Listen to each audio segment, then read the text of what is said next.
underrated fantasy books. These are the list of books that I think need more fucking hype, deserve everything, and people need to have these on their radar. Now, I'm going to start with one that hardly anybody has heard about. I read an arc of this book. It was fucking amazing. It is a little bit cozy with a side of death. Right, fucking incredible. The Untimely Death of Imogen Madrigal. A woman wakes up, finds out she's dead, doesn't know why, but she's not dead, she's still a living, you can touch her, it's not like a ghost, right? And it's told from the point of view of a different character who's in a nunnery. It's also gay as fucking fuck. You get to glimpse into the higher up archy of the rich elite, and there's mystery going around. It's good. It is. If you like mysteries, you have to read this book. It is so underrated.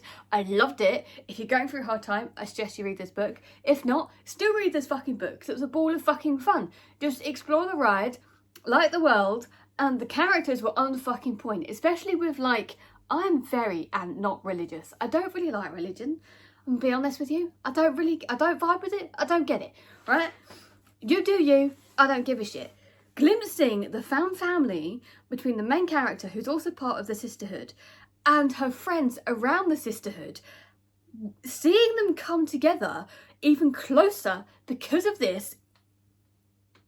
What more do you not fucking want? Next up, Devil Makes 3. Creepy library, a cute kind of little romance.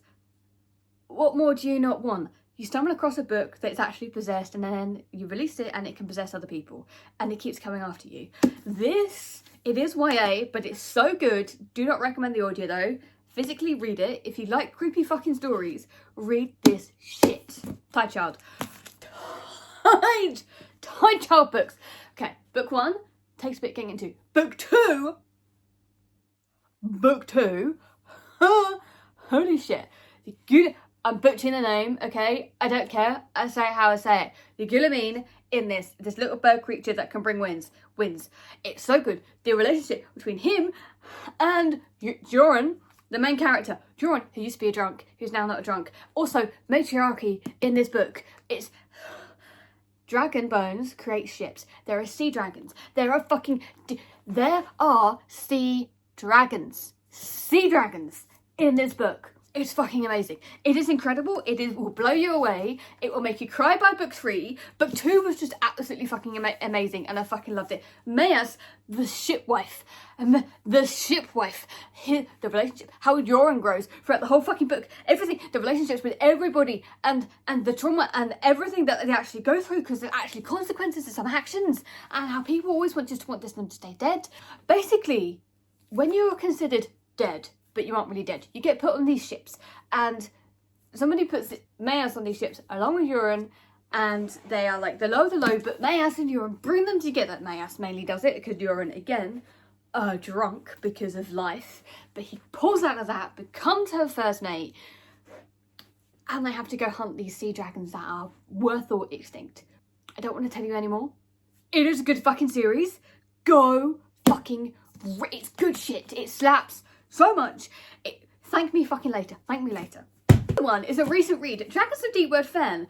If you like the idea of dragons becoming currency as like part of currency, when I say currency, I think I mean more like drugs, because this shit, if you like Anthony Ryan, the Draconia series, you will read this, you will love this shit. This book had my favourite trope of all fucking time, apart from fan family, at the end of the book, and I cannot tell you what it is because it's a spoiler, but it's my favourite fucking trope, and everybody has to go fucking read this book because it is so underrated.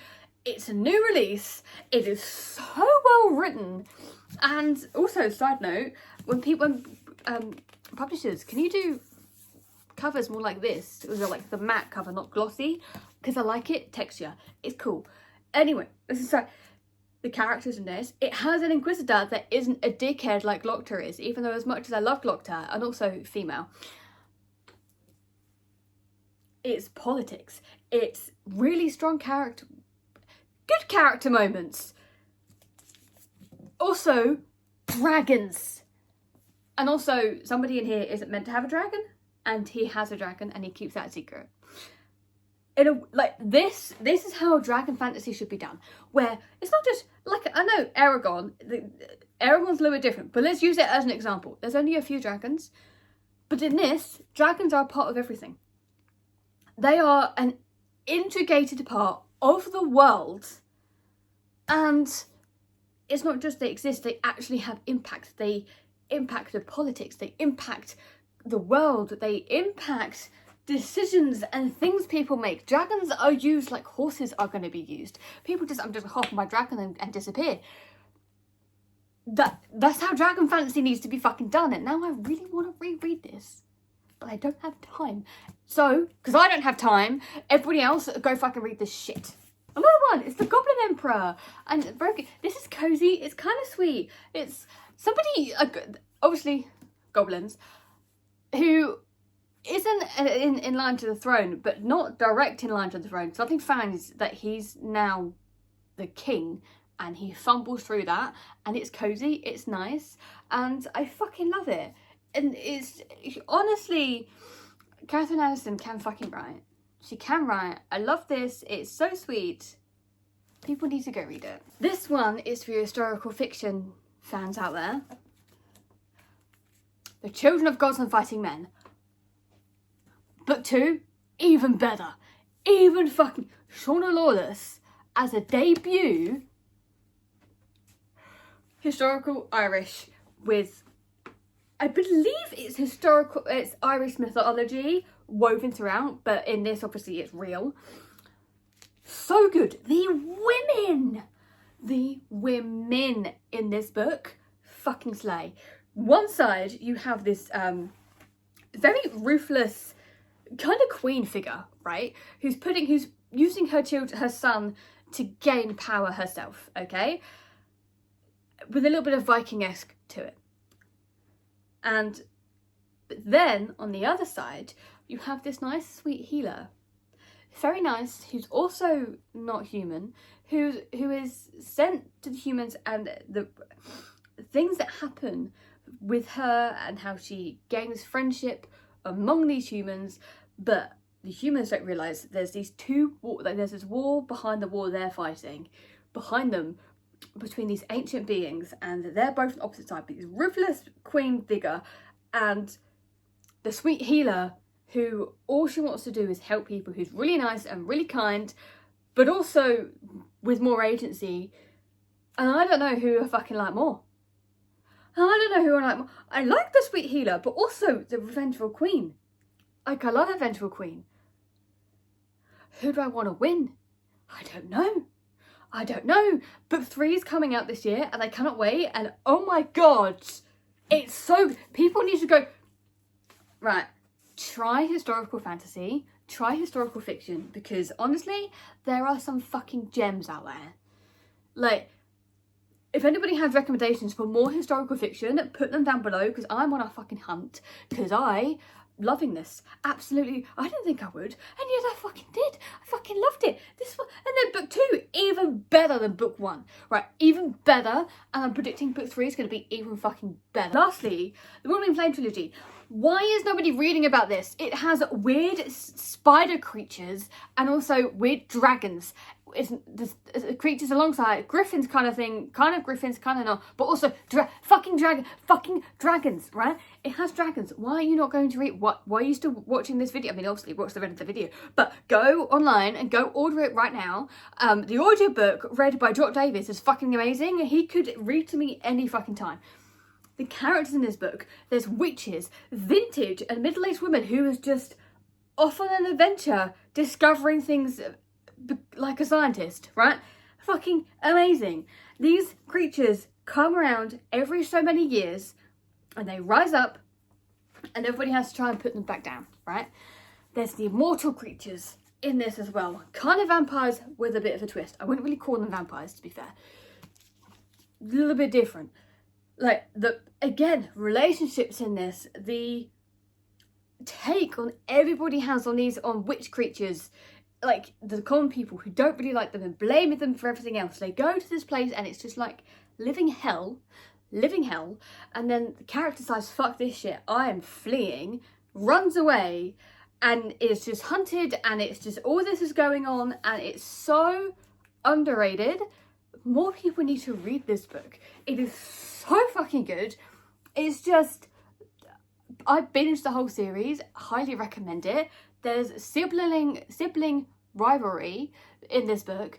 I love the character moments things could go that flow through the series, and rivalries to relationships to exploring new ideas, learning things that they thought they knew but realised actually that was wrong. Highly recommend this book. Why is nobody going to read it? Oh, I can't believe I almost forgot. Sons of Darkness. Madder Badder cross Joe Abercrombie cross George R. R. Martin. I probably butchered the Indian poem. Apologise for that. But this is good. Don't get me wrong. Takes a while to get into. It's a different kind of writing style that you're used to. Stick with it, because after about the first quarter, you really start to understand the bones of the book. Then you get halfway and you're fucking hooked from then on. It is so good. The women in this, the fucking women in this is just phenomenal. And some of the things that Gourav does to a particular female character, not in a problematic way, but just like, you went dark. Like, this is truly grimdark. And also, this has one of my favourite characters in here of all time. Favourite women. If you like Orca from Shadow of the Gods, you will love this particular character in here. It has women have agency, they are fighting, and the men in this, the politics, it's just, and how everything comes together, and it's just expertly done. Like, I've not read anything like it because of how it was told. It's not told like a typical fantasy book, but at the same time, I love it, and I cannot wait. Okay, the prologue in this will hook you, right? Stick with it, because I cannot wait of the implications of what's going to happen from the prologue to the end of the book to the next book. That is all I'm going to say. Go read it. This is the Broken Binding edition. I do believe there are still some up there. This is a good fucking book. Go read it. If you have any underrated fantasy book recommendations, drop them down below. If you want me to do another video like this, let me know, and I will see you in the next one.